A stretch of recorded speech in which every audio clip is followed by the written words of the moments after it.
사도신경으로 지난 고백하시겠습니다. 전능하사 천지를 만드신 하나님 아버지를 내가 믿사오며 그 외아들 우리 주 예수 그리스도를 믿사오니 이는 성령으로 잉태하사 동정녀 마리아에게 나시고 본디오 빌라도에게 고난을 받으사 십자가에 못 박혀 죽으시고 장사한 지 사흘 만에 죽은 자 가운데서 다시 살아나시며 하늘에 오르사 전능하신 하나님 우편에 계시다가 저희로서 산 자와 죽은 자를 심판하러 오시리라. 성령을 믿사오며 거룩한 공회와 성도가 서로 교통하는 것과 죄를 사하여 주시는 것과 몸이 다시 사는 것과 영원히 사는 것을 믿사옵나이다. 아멘. 찬송가 312장 찬송하시겠습니다.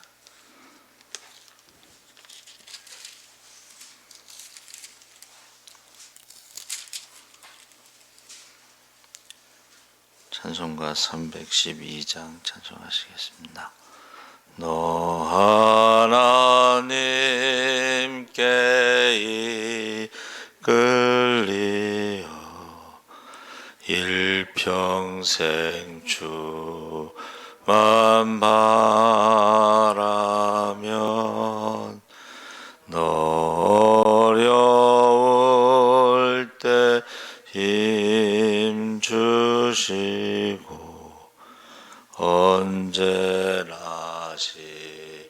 지켜주시니 주 크신 사랑 있는 자 그 반석 위에 서리라.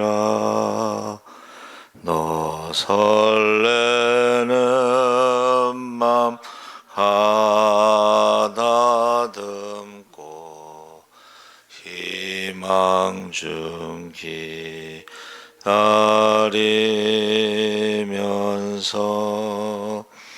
그 은혜로우신 주의 뜻과 사랑에 만족하여라.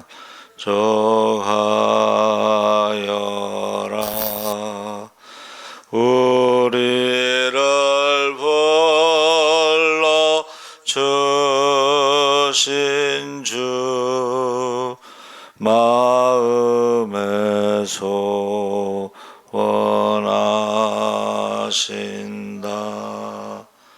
주 찬양하고 기도하며 내 본분이 서다하라. 주 약속하신 모든 은혜 내게서 이뤄지리라. 참되고 의지하는 자 주께서 기억하시리.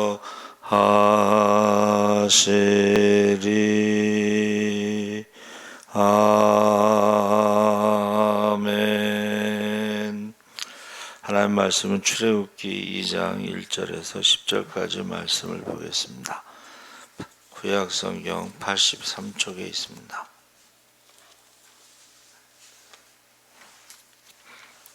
출애굽기 2장 제가 가진 성경 82쪽에 있습니다. 2장 1절에서 10절까지 교독하겠습니다. 레위 가족 중 한 사람이 가서 레위 여자에게 장가들어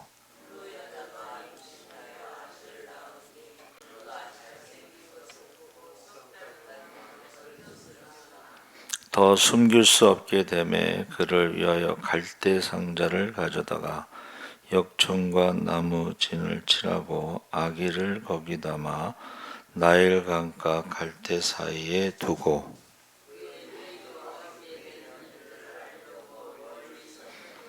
바로의 딸이 목욕하러 나일강으로 내려오고 시녀들은 나일강가를 거닐 때에 그가 갈대 사이에 상자를 보고 시녀를 보내어 가져다가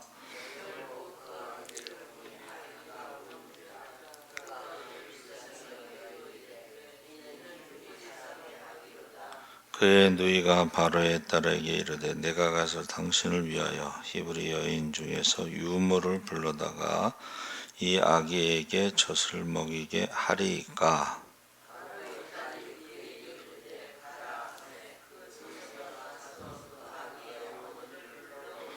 바로의 딸이 그에게 이르되 이 아기를 데려다가 나를 위하여 젖을 먹이라. 내가 그 삭슬 주리라. 여인이 아기를 데려다가 젖을 먹이더니 그 아기가 자라매 바로의 딸에게로 데려가니 그가 그의 아들이 되니라. 그가 그의 이름을 모세라 하여 이르되 이는 내가 그를 물에서 건져내었음이라 하였더라. 아멘. 할렐루야. 좋은 아침입니다. 잘 오셨습니다. 감사합니다. 오늘 말씀의 제목은 모세입니다. 모세. 모세는 이스라엘 백성이 애굽에서 탈출하는 그 출애굽의 이제 이야기인데, 출애굽을 이제 영광의 탈출이다 이렇게 표현하고 있습니다.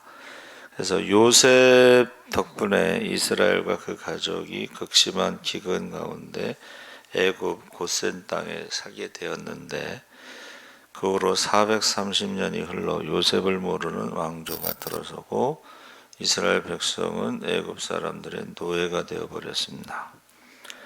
그런데 그 숫자가 점점 많아지니까 그 애굽 사람들이 불안해서 그 적과 이스라엘 백성들이 이제 같이 애굽을 공격하고 그들이 탈출할까봐 이제 그 아들을 낳으면 나일강에 던지라고 하는, 그 나일강에 던진다는 뜻은 이제 그 나일강이라고 하는 우상의 제물로 던지라는 것이죠. 그래서 우리가 생각할 때는 어떻게 나일강에 제물 던질까 이렇게 생각하는데, 지금도 그 다른 종교에서는 그 아이들을 제물로 이렇게 강에 바친다고 그래요. 그래서 이제 그 선교사님이 그 나일강에 아이를 바칠 때 이제 하나에는 조금 몸이 안 좋고 하나에는 이제 건강한데 건강한 아이를 바치더라는 거예요. 그래서 왜 그러냐 그랬더니 당신들은 당신들이 섬기는 신에게 나쁜 것을 바치느냐 그러면서 그렇게 건강한 아이를 바치고 온다고 그 이야기를 들었습니다. 그래서 지금 3장 9절에 그 백성들의 이제 부르짖는 소리를 들으시고 이스라엘 자손의 부르짖음이 내게 달하고 애굽 사람이 그들을 괴롭히는 학대도 내가 보았다. 근데 이제 430년 동안 노예 생활을 하면서 하나님이 우리를 잊으셨는가 보다, 하나님이 우리를 버리셨는가 보다 이렇게 생각을 했지만, 하나님은 그들의 학대받는 것을 보고 그들의 그 부르짖는 소리를 들으셨다고 그랬죠. 그래서 모세를 보내게 됩니다. 그래서 이제 내가 너를 바로에게 보내어 너에게 내 백성 이스라엘 자손을 애굽에서 인도하여 내게 하리라. 그래서 처음부터 아브라함에게 약속하신 거죠. 내 자손이 이제 그 후손이 4대 만에 돌아오리라. 그래서 아브라함에게 동서남북을 보고 그 땅을, 가나안 땅을 내 자손에게 4대 후에 줄 것이다 이렇게 약속하셨습니다. 근데 여기서 이제 우리가 예수님에 대해서 지금 모세 이야기에서 예수님의 모습을 이제 찾아보는데, 거기 보면은 요한복음 5장 46절에 모세를 믿었더라면 또 나를 믿었으리니 이는 그가 내게 대하여 기록하였습니다. 그래서 구약에 나오는 그 인물들을 예수님의 모형으로 이제 해석하는 거죠. 모세도 그렇고 다윗도 그렇고 요셉도 그렇고 이삭도 그렇고 예수님의 모형으로 해석합니다. 그래서 출애굽기에서 모세가 모세오경을 썼는데 그 모세오경에 예수님에 대해서 기록하고 있다. 우리가 잘 아는 이제 창세기 3장 15절에 여자의 후손이 뱀의 후손의 머리를 상하게 한다. 뱀의 후손이 여자의 후손의 발 뒤꿈치를 상하게 한다. 이것은 십자가 사건을 이야기하는 것입니다. 그래서 오늘 본문에 이제 모세가 태어났을 때에 그 이야기 속에는 예수님의 재림의 말씀도 들어가 있다. 해서 물에서 건져냄을 받은 모세가 이 구원의 어떤 모형, 승리의 모형으로 이제 나오고 있습니다. 그래서 첫 번째가 그 환란인데 모세가 태어났을 때 남자들을 다 죽이는 그런 환란이 있었죠. 그런데 예수님도 태어나셨을 때에 헤롯이 이제 동방 박사들에게 속은 걸 알고 베들레헴 근처, 베들레헴과 그 근처에 2살 아이들을 다 죽였죠. 그래서 모세가 태어났을 때와 예수님이 태어나셨을 때가 비슷하다는 것을 볼 수가 있습니다. 그래서 출애굽기 2장 2절에 그 여자가 임신하여 아들을 낳으니 그가 잘생긴 것을 보고 석 달 동안 그를 숨겼으나, 그래서 이 잘생긴 것을 보고 했다고 기록했지만 아이들이 못생긴 아이가 어디가 있겠어요? 다 잘생겼지. 그러니까 이거는 보세요. 지금 우리가 읽은 말씀에 레위인 아버지 아므람과 레위인 어머니 요게벳 사이에 태어났잖아요. 그래서 지금 아들을 낳으면 나일강에 던지라고 그러는 건 아들을 낳은 집은 다 초상집이 되는 거예요. 그렇죠? 그런데 이 레위인 아므람의 뜻은 그 이름 뜻이 고상한 백성, 찬양하는 백성, 뭐 그런 뜻이에요.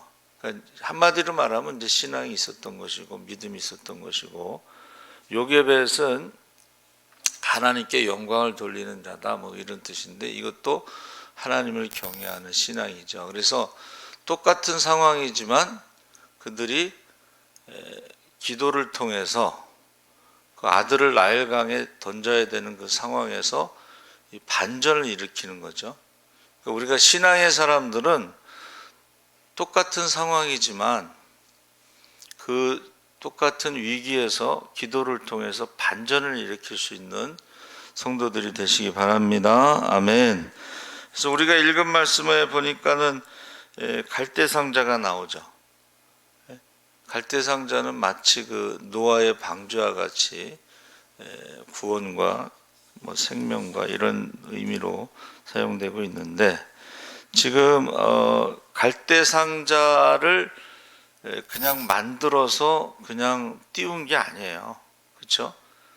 바로의 공주가 오는 것을 알고 발견할 수 있을 그런 상황 속에서, 이게 제가 생각할 때는 미리암이라는 것이 이제 뭐 높다 이런 의미가 있는데, 나이는 어리지만 그 모세를 살릴 수 있는 그런 지혜가 있었던 것 같아요.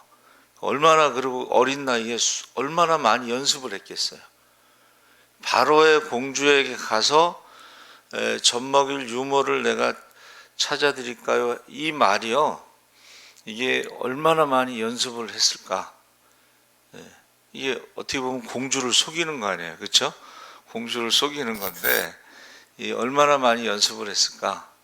그리고 그것을 통해서 이제 그 갈대 상자와 그 바로의 공주의 그 이야기가 결국은 그 어머니를 이제 유모로 삼아서 돈을 받고 자기가 낳은 아들을 나일강에 바쳐야 되는 상황에서 돈을 받고 젖을 먹이는, 그리고 젖을 뗐을 때의 가장 안전한 장소인 왕궁에서 바로의 공주의 신분으로 성장할 수 있었던 것은 그게 바로 신앙의 힘이다. 기도의 힘이다. 저는 그렇게 생각을 갖고 있습니다.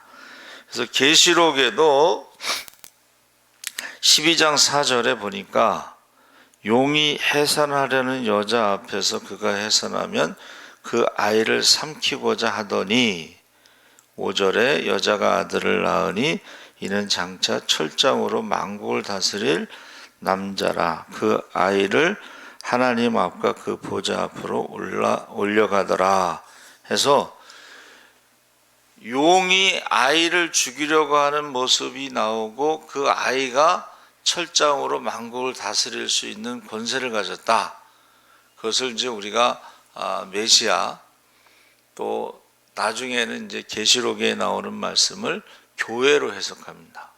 그러니까 저와 여러분은 만국을 다스릴 수 있는 철장의 권세를 가지고 있는데 그 핍박을 받게 된다는 거예요. 용이 아이를 죽이려고 하는 것처럼 교회를 죽이려고 하는 그런 핍박 가운데 있을 수가 있다 하는 것입니다. 2장 26절에 이기는 자와 끝까지 내 일을 지키는 그에게 만국을 다스리는 권세를 주리니 그가 철장을 가지고 그들을 다스려 질그릇 깨트린 것 같이 하리라. 나도 내 아버지께 받은 것이 그러하니라. 그래서 저와 여러분이 이제 핍박을 받는 것이 성경의 말씀이고 그 핍박을 이기는 자가 이제 만국을 다스리는 권세를 가지고 있다 하는 것입니다. 그래서 우리가 모세의 손에 들려진 지팡이가 애굽을 심판하는 철장인 것처럼 우리도 이 1260일 동안 마라나타를 예언하다가 짐승에게 순교당해 올라가는 두 증인에 대해서 지금 계시록에 말씀하고 있는데 주님이 오시기 전에는요 순교가 있습니다. 그러니까 모세가 그 백성을 인도하기 전에 그 아이들이 그 나일강의 제물로 바쳐졌지만 그게 순교로 보고 또 예수님이 오셨을 때 그 아이들이 죽는 것도 순교로 봅니다. 그러면 주님이 재림하실 때에도 많은 사람들이 순교를 하는데 그 순교자의 수가 찰 때에 주님이 재림하신다 그렇게 말씀하셨습니다. 그래서 이 갈대 상자를 이제 해석할 때에 많은 물 위에 음녀가 앉았다 그랬을 때에 그 많은 물을요 종교다원주의 뭐 WCC 뭐 이런 것들로 지금 설명하고 있어요. 혼합주의. 갈대상자라고 하는 것과 그 갈대상자를 띄운 그 물들이 이제 마지막 때에는 교회라고 하는 갈대상자가 있는데 그 갈대상자를 띄우는 많은 물들이 종교다원주의, 혼합주의 이런 것들이 이제 혼란스럽게 하는 거죠. 여러분 그 혼합주의라고 하는 게 굉장히 무서운 거죠. 가나안에 들어갔을 때에 하나님을 섬기는 신앙과 가나안의 우상을 섬기는 것이 두 주인을 섬기는 이 혼합주의가 무섭습니다. 그러니까 이스라엘 백성들이 하나님도 열심히 섬겼어요. 안식일도 지키고 헌금도 하고 절기도 지키고 그러면서 동시에 가나안의 우상들도 열심히 섬긴 거예요. 근데 하나님은 질투하는 하나님이시기 때문에 이스라엘 백성을 떠나죠. 하나님의 영광이 떠나서 이제 그 우상 숭배에 대해서 심판을 받게 됩니다. 네, 여러분 그 조금만 관심을 가지면 우리나라도 WCC 세계 기독교 연합에 가입한 교단이 절반 이상 된다 이렇게 말하고 있습니다. 많이 들어보셨을 거예요. 종교연합운동, 에큐메니컬 운동하고 또 한동안 뉴에이지 운동 이런 것들이 다 종교연합운동 혼합주의입니다. 그래서 이 뉴에이지 운동의 중심에 힌두교가 있는데 인도에서 불교가 번성하지 못하고 힌두교가 번성했어요. 그게 뭐냐면 불교는 그 경전을 가르치려고 하니까 사람들이 그걸 좋아하지 않았어요. 근데 힌두교는 경전을 가르치지 않습니다. 힌두교는 이제 힌두교의 구원은 뭐냐면 고행을 통해서 구원받는데 어느 거 하나를 정해요. 평생 뭐 머리를 자르지 않는다든가 뭐 이런 거 하나를 정하면 그것을 통해서 구원받는. 그러니까 힌두교라는 종교는요, 모든 종교를 다 포함해. 기독교의 구원, 너는 그렇게 해서 구원받고, 불교의 구원, 너는 그렇게 해서 구원받고. 이러니까 사람들이 공부를 안 하고 기도하고 그냥 이런 고행이나 이런 것을 선행을 통해서 구원받으니까 사람들이 불교를 버리고 다 힌두교가 된 거예요. 그러니까 힌두교라는 게 그렇게 무서운 거예요. 그래서 이 우리나라 그 종교연합 운동 중에 하나가 공동 번역 성서가 있습니다. 이제 천주교에 가서 저기 어떤 결혼식에 이제 간 적이 있어요. 그래서 거기 성경을 제가 봤어요. 공동 번역 성경은 천주교하고 기독교 신학자들이 같이 번역을 해서 공동 번역이라고 그러는데 거기에는 성경 66권 플러스 외경이 들어가 있어요. 외경. 그러면 우리는 66권 이외에 다른 것을 가감하면 그것은 이제 성경에서 더하면은 성경에 나오는 모든 저주가 더할 것이고 빼면 생명책에서 이름을 뺄 것이다. 이 말씀이 있는데 그 외경을 더한 거예요. 외경을. 그리고 이제 이단들이라고 하는 사람들도 성경 66권에서 플러스 마이너스 알파 성경을 가감하는 거예요. 성경을. 그래서 굉장히 위험하다 하는 것을 우리가 알 수가 있습니다. 그래서 이제 건전했을 때의 그 이름을 뭐라고 그랬어요? 모세라고 그랬는데 고린도전서 10장 1절에는 바다 가운데 지나며 2절에 바다에서 세례를 받고. 그래서 어떤 분은 그 바닷물이 원래 파란색인데 왜 홍해 붉은색이라고 했느냐? 그래서 그 붉은색을 주님의 보혈로 해석하기도 합니다. 그런데 우리가 다시 오실 때에 주님께서 이제 불로 심판하신다고 그랬잖아요. 불로. 그래서 우리가 예수를 믿음으로 말미암아 그 불의 심판에서 우리가 안전하게 구원받는 것인데 이게 불이라고 하는 것이 그전에는 이제 전쟁으로 많이 해석을 했어요. 핵무기. 그리고 요새는 이제 화산, 용암이 나오고 지금은 이제 지구온난화도 불로 해석합니다. 그러니까 예수님이 재림하실 때에 우리가 예수를 믿지 않는 사람들은 이 불의 심판에서 안전할 수가 없다. 예수를 믿으면 우리가 그 불의 심판에서 안전하다. 피난처가 되고 도피처가 된다. 이제 그렇게 보고 있습니다. 그래서 이 모세를 영어로는 이제 모세스 그렇게 불러요.